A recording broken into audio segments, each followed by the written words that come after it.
ഇറാനും റഷ്യയും ചർച്ച നടത്തുന്നു. നിലവിലെ ലോകക്രമത്തിൽ ചർച്ച സുപ്രധാനമാണെന്നാണ് വിലയിരുത്തൽ. ചർച്ചയിൽ ചൈനയും പങ്കെടുക്കുന്നുണ്ട്. ചൈനയിലെ ബീജിംഗിൽ വെച്ചാണ് 3 രാജ്യങ്ങൾ തമ്മിലുള്ള ഉദ്യോഗസ്ഥതല ചർച്ച. ചർച്ചയെ ലോകം മുഴുവൻ സൂക്ഷ്മമായി നിരീക്ഷിക്കുന്നുണ്ട്. വിവിധ വിഷയങ്ങളിൽ ചർച്ച നടത്തുമെന്നാണ് വിവരം. ന്യൂക്ലിയർ പോളിസിയും ചർച്ചയിൽ ഉൾപ്പെടുത്തിയിട്ടുണ്ടെന്നാണ് വിവരം.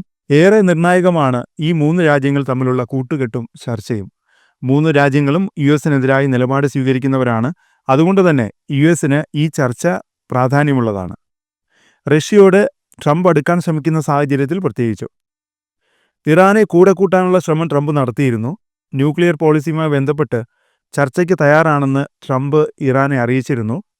ഇത് സംബന്ധിച്ച് ട്രംപ് ഇറാന് കത്ത് നൽകി. എന്നാൽ ട്രംപിന്റെ കത്തിനെക്കുറിച്ച് തനിക്ക് അറിയില്ലെന്നായിരുന്നു ഇറാന്റെ പരമോന്നത നേതാവ് ഖമേനിയുടെ പ്രതികരണം. ട്രംപിനെ സംബന്ധിച്ച് അപമാനകരമായൊരു പ്രതികരണമാണിത്. ഇറാൻ അതിരൂക്ഷമായ ഭാഷയിലാണ് കഴിഞ്ഞ ദിവസം ട്രംപിന് മറുപടി നൽകിയത്. പിന്നാലെ ബീജിംഗിൽ 3 രാജ്യങ്ങൾ നടത്തുന്ന ചർച്ചയ്ക്ക് ഏറെ പ്രാധാന്യമുണ്ട്. യുഎസുമായൊരു കരാറിനുമില്ലെന്നാണ് ഖമേനി തീർത്തു പറഞ്ഞത്.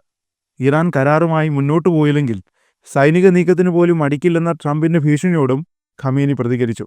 ചർച്ചയെക്കുറിച്ചാണ് ഇറാനിലുള്ളവർ പോലും പറയുന്നത്.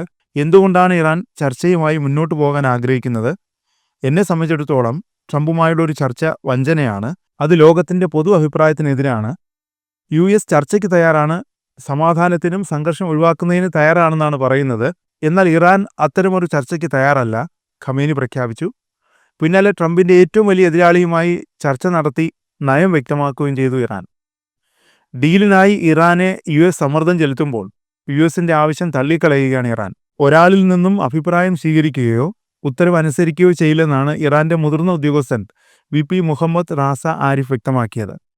ആണവ പരീക്ഷണവുമായി ഇറാൻ മുന്നോട്ടു പോകുമെന്നും ആരിഫ് വ്യക്തമാക്കി. മനുഷ്യന്റെ ഉയർച്ചയ്ക്കും സമൂഹത്തിന്റെ പ്രശ്നങ്ങൾ പരിഹരിക്കുന്നതിനുമായി ന്യൂക്ലിയർ ടെക്നോളജി ഉപയോഗിക്കുമെന്ന് അദ്ദേഹം പറഞ്ഞു. ഖമേനിയുടെ പ്രതികരണം വന്നതിന് പിന്നാലെയാണ് വിശദീകരണവുമായി ആരിഫ് എത്തിയത്. ട്രംപ് ചർച്ചയ്ക്ക് ക്ഷണിച്ചത് വെറും ചതിയാണെന്നാണ് ഖമേനി തുറന്നടിച്ചത്. ഇറാന്റെ നിലപാട് യുഎസിന് വലിയ ക്ഷീണമായി മാറിയിട്ടുണ്ട്. മാത്രമല്ല, റഷ്യയുമായി കൂട്ടുകൂടാൻ ശ്രമിച്ചത് വിജയിച്ചിട്ടില്ല. ചൈനയെ വലിയ ശത്രുവായാണ് യുഎസ് കരുതുന്നത്. അതിനാൽ ചൈനയുമായി സഹകരണത്തിന് ട്രംപ് ശ്രമിച്ചേക്കില്ല. ഇറാൻ, റഷ്യ, ചൈന സഹകരണത്തെ ലോകം ശ്രദ്ധയോടെയാണ് നിരീക്ഷിക്കുന്നത്. കഴിഞ്ഞ ദിവസം 3 രാജ്യങ്ങളും സംയുക്ത സൈനികാഭ്യാസവും നടത്തിയിരുന്നു. ഇതും ഏറെ ശ്രദ്ധ പിടിച്ചുപറ്റി. പിന്നാലെയാണ് ബീജിംഗിൽ ചർച്ച നടത്തിയത്. റഷ്യയുടെ നിലപാട് മാറ്റമായി നിലവിൽ വ്യാഖ്യാനിക്കാൻ കഴിയില്ലെങ്കിലും ദൂരവ്യാപകമായ പ്രത്യാഘാതങ്ങൾ സൃഷ്ടിക്കാൻ ഉതകുന്നതാണ് ഈ കുറുമുന്നണി. ഇന്ത്യയെ സംബന്ധിച്ചിടത്തോളം റഷ്യയുമായി ചൈനയുമായി നല്ല ബന്ധമാണുള്ളത്. ചൈനയുമായുള്ള പ്രശ്നം മഞ്ഞുരുകിയാൽ മേഖലയിൽ ശാക്തിക ചേരികൾ സൃഷ്ടിക്കപ്പെടും. അത് മേഖലയ്ക്കും ഇരു രാജ്യങ്ങൾക്കും നിർണായകവുമാണ്.